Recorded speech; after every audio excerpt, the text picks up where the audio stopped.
शुरुआत आठ के पाठ के साथ। कोई भी रिश्ता देखिए, कोई भी रिश्ता जिसकी बुनियाद में स्वार्थ हो या कोई भी रिश्ता जो किसी लालच पर आधारित हो, उस रिश्ते से फायदा कम नुकसान ज्यादा होता है या उसकी उम्र लंबी नहीं होती। बिना किसी लालच या निस्वार्थ भाव से बनाया गया रिश्ता ही सबसे पवित्र माना जाता है। रिश्ते की एवज में कुछ हासिल करने का लालच उसे कमजोर बना देता है। यही मुसलमानों के साथ 70 साल तक बनाए रिश्ते के साथ हुआ, जो तुष्टीकरण की ऐसी तार से जुड़ा था जिसने मुसलमानों को कुछ नहीं दिया बल्कि उनके सपनों को सिर्फ तार तार किया। वोट के लालच में तुष्टीकरण करके सबसे ज्यादा नुकसान मुसलमानों का ही हुआ है। लेकिन कल बीजेपी की राष्ट्रीय कार्यकारिणी में प्रधानमंत्री नरेंद्र मोदी ने कार्यकर्ताओं से कहा कि वोट मिले ना मिले, आप सबसे मिले, वोट की परवाह ना करें, मुस्लिम समाज को भी साथ जोड़ें, बिना किसी स्वार्थ के सबका साथ, सबका विश्वास और सबका विकास में लगे। आपने अपने संदेश के जरिए प्रधानमंत्री नरेंद्र मोदी ने देश की माइनॉरिटी पॉलिटिक्स में एक नई लकीर खींच दी है। इसलिए सवाल यह है, तो क्या अब विपक्ष का मुस्लिम वोट भी बीजेपी को चला जाएगा? तो क्या अब देश के 20% मुस्लिम वोटर्स भी प्रधानमंत्री नरेंद्र मोदी को ही एक तरफा वोट करेंगे? तो क्या भारतीय राजनीति का वो एम फैक्टर जिसे अक्सर बीजेपी से माइनस कर दिया जाता है ना, बीजेपी के नाम को तो हवा डराया जाता है मुसलमानों को, तो आमतौर पर बीजेपी से जिस एम फैक्टर को, मुसलमान फैक्टर को माइनस कर दिया जाता है, उससे M+M, मोदी प्लस मुसलमान, नए भारत का प्लान, ये क्या नया गठबंधन बनेगा? मोदी प्लस मुसलमान। ऐसे लोग तो सोशल मीडिया पर मजाक में ये भी कहने लगे हैं कि 2024 तक हिंदू सिख, हिंदू मुस्लिम सिख ईसाई सब हो जाएंगे भाजपाई। लेकिन मजाक से इतर प्रधानमंत्री नरेंद्र मोदी ने बीजेपी की राष्ट्रीय कार्यकारिणी में अपने कार्यकर्ताओं को जो संदेश दिया, वो देश की राजनीति में यकीन मानिए गेम चेंजर साबित हो सकता है। बीजेपी की राष्ट्रीय कार्यकारिणी के आखिरी दिन प्रधानमंत्री नरेंद्र मोदी ने पार्टी कार्यकर्ताओं को संबोधित किया। बहुत ध्यान से सुनिएगा, जिसमें उन्होंने दो बहुत महत्वपूर्ण बातें कही।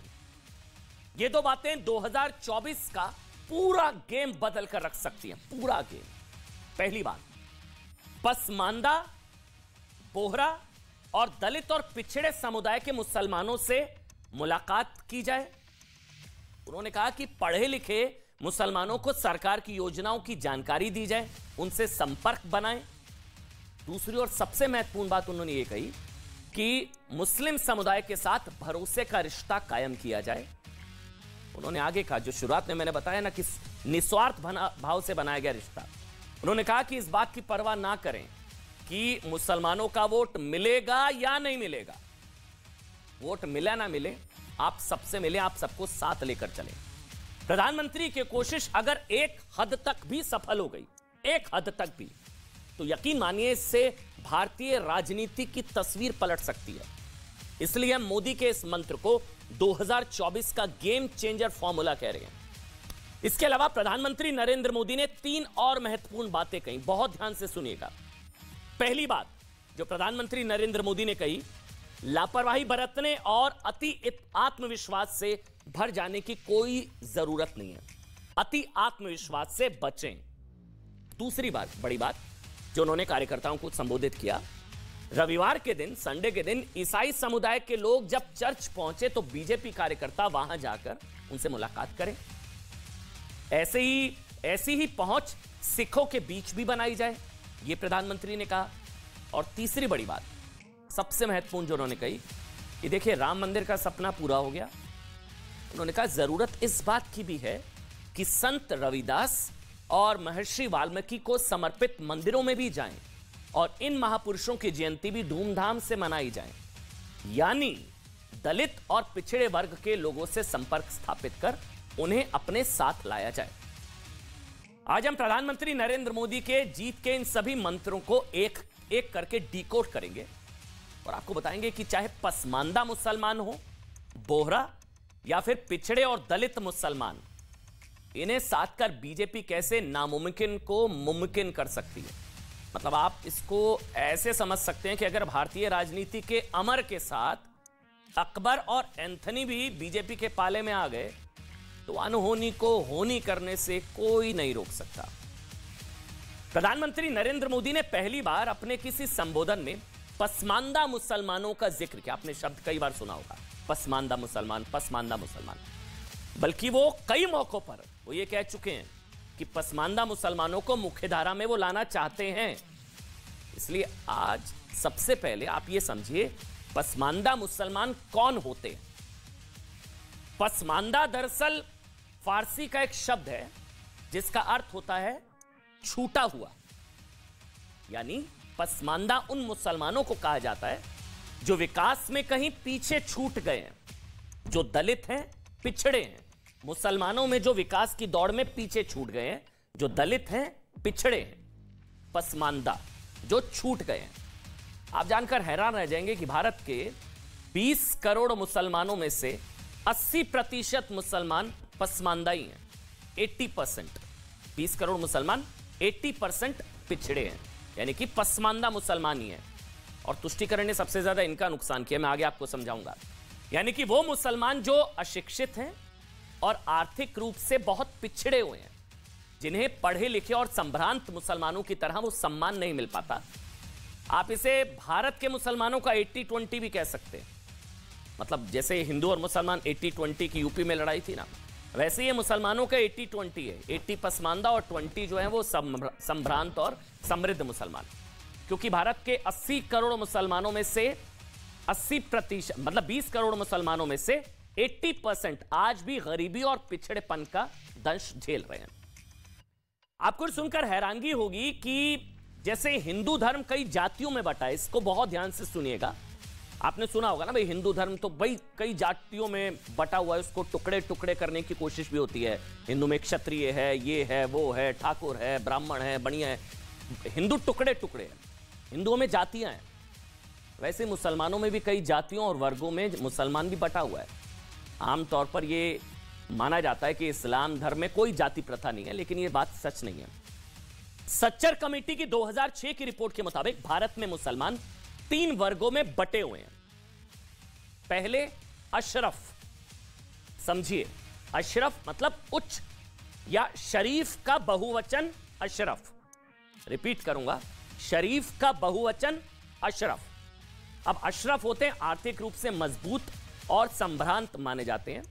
इनमें अरबी, ईरानी, सैयद, शेख, मुगल, मिर्जा, पठान जैसी जातियों के लोग हैं जिन्होंने किसी जमाने में भारत पर लंबे समय तक शासन किया था। अशरफ, समृद्ध, संभ्रांत मुसलमान, एफ्लुएंट। दूसरे होते हैं अजलाफ। अजलाफ जिल्फ शब्द का बहुवचन है, ये जिल्फ शब्द का बहुवचन है। अब जिल्फ का अर्थ होता है असभ्य, मतलब वो लोग जो पिछड़े और अन्य पिछड़ी जातियों में थे जिन्होंने इस्लाम अपना लिया। अजलाफ। तीसरा अर्जल। रजील शब्द का यह बहुवचन है, अर्जल, मतलब जिसका शाब्दिक अर्थ होता है नीच या निचला, मतलब जो निचले पायदान पर है। अब अर्जाल में ज्यादातर साफ सफाई करने वाले मुसलमान शामिल होते हैं। ये वो दलित हैं जो इस्लाम अपनाकर मुसलमान बन चुके हैं। मतलब आप कह सकते हैं कि अजलाफ और अर्जल ही आर्थिक और शैक्षणिक रूप से पिछड़े पसमानदा मुसलमान हैं। 80% पसमानदा सारे मुसलमानों में से, 20 करोड़ में से लगभग 16 करोड़ पसमानदा। आमतौर पर यह माना जाता है कि मुसलमान सिर्फ शिया और सुन्नी जैसे 2 वर्गों में बटे हुए हैं। शिया सुन्नी यही कहा जाता है, लेकिन अब आप समझ गए कि ऐसा नहीं है, जातियां यहां पर भी है। इसका एक और उदाहरण मैं आपको देता हूं। 14वीं सदी में दिल्ली सल्तनत के एक मुस्लिम विचारक जियाउद्दीन बरानी, तस्वीर आपके सामने है। जियाउद्दीन बरानी ने एक किताब लिखी थी जिसका नाम था फतवाए जहानदारी। ये शासन चलाने की एक तरह की मतलब संहिता थी। इसको अंग्रेजी में आप कह सकते हैं कोड ऑफ गवर्नेंस, कैसे शासन चलाना है। इसमें जन्म के आधार पर मुसलमानों को अलग अलग जातियों या कहें वर्गों में बांटने की जबरदस्त पैरवी की गई थी। यानी कि मुसलमानों में वर्ग व्यवस्था आज की नहीं है। हिंदुओं में तो जातियां हैं, मुसलमानों में भी वर्ग व्यवस्था आज की नहीं है, सैकड़ों वर्ष पुरानी है। और इसी व्यवस्था के तहत मुसलमान विकास की दौड़ में आगे निकल गए और कुछ पीछे छूट गए। जो पीछे छूट गए पसमानदा 80%। 70 साल तुष्टिकरण हुआ मुसलमानों के नाम पर, लेकिन 80% के लिए कुछ हुआ ही नहीं, पसमानदा के लिए कुछ हुआ ही नहीं। सारा लाभ ले गए क्रीमी लेयर 20%, मतलब ये मुसलमानों की क्रीमी लेयर हो गई, आप समझ लीजिए। 20% सारा लाभ ले गई, 80% कुछ मिला नहीं। मतलब आज ये पीछे छूटे मुसलमान ही पसमानदा कहलाते हैं, जो बार बार प्रधानमंत्री जिनका जिक्र करते हैं। भारत के 20 करोड़ मुसलमानों में से 4 या 5% यानी कि करीब 1 करोड़ शिया भी हैं। अब माना जाता है कि हाल ही में शिया मुसलमानों का झुकाव बीजेपी की तरफ बढ़ा है। शिक्षा और आर्थिक स्थिति के मामले में शियाओं की स्थिति सुन्नी मुसलमानों के मुकाबले बेहतर मानी जाती है। 1 करोड़ शिया, वो बीजेपी की तरफ उनका झुकाव है। इसी तरह एक अनुमान के मुताबिक भारत में करीब 12.5 लाख बोहरा मुसलमान भी हैं, जिनका जिक्र प्रधानमंत्री ने कहा। इनमें से भी ज्यादातर पढ़े लिखे, आर्थिक रूप से मजबूत और व्यापारी हैं, जबकि ज्यादातर पसमानदा सुन्नी मुसलमान हैं। मतलब शिया तो थे ही बीजेपी के साथ लगभग, अब ज्यादातर जो पसमानदा हैं वो सुन्नी मुसलमान हैं। यानी कि समझिए, बीजेपी शिया और बोहरा मुसलमानों के बाद अब आर्थिक और शैक्षणिक रूप से पिछड़े और मुस्लिम समुदाय में बहुसंख्यक 80% का, मतलब बहुसंख्यक का दर्जा रखने वाले इन सुन्नी मुसलमानों को भी अपने साथ लाना चाहती है। हैरानी की बात यह है कि भारत के मुसलमान आर्थिक और शैक्षणिक स्थिति के हिसाब से आज से नहीं, 700 वर्षों से अलग अलग वर्गों में बंटे हैं, लेकिन आजादी के 70 वर्षों के दौरान आई सरकारों ने इन्हें मुख्यधारा में लाने की कभी कोशिश नहीं की, बल्कि तुष्टीकरण के टूल के जरिए सिर्फ वोट हासिल करने के लिए सरकारें बनाई, इनको पिछड़ा रखा, डराया। ये जितना डरेंगे उतना वोट देंगे, ये जितना पिछड़े रहेंगे उतना फायदा होगा, वोट मिलता रहेगा। तुष्टीकरण की दुकान। जो लोग ये कहते हैं कि मोदी सरकार में मुसलमानों को ना तो जगह दी जाती है, ना ही चुनाव लड़ने के लिए टिकट, उन्हें आज एक आंकड़ा बहुत ध्यान से देखना चाहिए। बहुत ध्यान से देखिएगा, जो कहते हैं कि मोदी सरकार में मुसलमानों का प्रतिनिधित्व कितना है। 1947 से 2014 तक देश में 7500 सांसद चुने गए, लेकिन इनमें से सिर्फ 400 मुसलमान थे। 400 मुसलमान 1947 से 2014। अब मैं आपको समझाऊंगा इसमें पेंच क्या है। इनमें से 340 अशरफ यानी कि उच्च मुस्लिम जाति के 20%, मतलब जो 400 में से 340 हैं वो अशरफ है, यानी कि 20%। और सिर्फ 60 पसमानदा मुसलमान सांसदों की देश की संसद में अपने वर्ग की आवाज उठाने का मौका मिला। मतलब जो 80% है उनको मिले सिर्फ 60 सांसद 47 से 2014, और जो 20% है वो उनके खाते में आए 340। कभी 70 वर्षों के दौरान तुष्टीकरण के इन गड्ढों को भरने की कोशिश ही नहीं हुई। ये तुष्टीकरण के 70 साल के गड्ढे भरने में वक्त लगेगा। आपने शाहबानो केस की चर्चा जरूर सुनी होगी। शाहबानो जब 62 साल की थी, ये किस्सा आपको बताना बहुत जरूरी, तो उन्हें उनके पति मोहम्मद अहमद खान ने तलाक दे दिया था, दूसरी शादी कर ली। ये बात 1978 की है। मोहम्मद अहमद खान पढ़े लिखे, अमीर और एक रसूखदार वकील थे, यानी कि वो एक उच्च वर्ग से आते थे। शाहबानो को तलाक देने के बाद मोहम्मद अहमद खान ने वादे के अनुसार हर महीने पैसे ही देने बंद कर दिए। 1981 में यह मामला सुप्रीम कोर्ट पहुंचा कि भाई मेंटेनेंस दी जाए। मुस्लिम पर्सनल लॉ बोर्ड का हवाला देते हुए मोहम्मद अहमद खान की तरफ से दलील दी गई कि शाहबानो को गुजारा भत्ता देने की जरूरत ही नहीं है, मैं तो नहीं दूंगा। इस्लाम उन्हें दूसरी शादी करने की भी इजाजत देता है। शाहबानो का मामला, सुप्रीम कोर्ट ने शाहबानो के पक्ष में फैसला सुनाया कि मेंटेनेंस देनी होगी। मोहम्मद अहमद खान को गुजारा भत्ता देने का आदेश दिया शाहबानो को, लेकिन तुष्टीकरण समझिए, उच्च वर्ग के मुसलमानों को यह फैसला रास नहीं आया। मौलानाओं के दबाव में उन्होंने इसे शरिया में दखलंदाजी बताकर, सुप्रीम कोर्ट के फैसले को शरिया में दखलंदाजी बताकर बड़े पैमाने पर विरोध प्रदर्शन शुरू कर दिया। क्या हुआ? 1986 में चुनावों में मुस्लिम वोट बैंक हाथ से खिसक जाने के डर से और मौलानाओं के, कट्टरपंथी मौलानाओं के दबाव में तत्कालीन राजीव गांधी की सरकार ने सुप्रीम कोर्ट के फैसले को पलट दिया और एक अधेड़ उम्र की शाहबानो नाम की महिला को सड़क पर ला दिया, और गुजारा भत्ता जो मिलना था सुप्रीम कोर्ट के फैसले के हिसाब से वो रुक गया। यह मामला भारत के राजनीतिक इतिहास में तुष्टीकरण के सबसे बड़े उदाहरण के तौर पर स्थापित हो गया, और कांग्रेस ने साबित कर दिया कि उसके लिए किसी के संवैधानिक अधिकार नहीं, वोट बैंक जरूरी है। शाबानो का मामला और 1947 से 2014 तक देश की संसद में पहुंचे पसमानदा मुसलमानों की संख्या, ये दो एग्जाम्पल्स।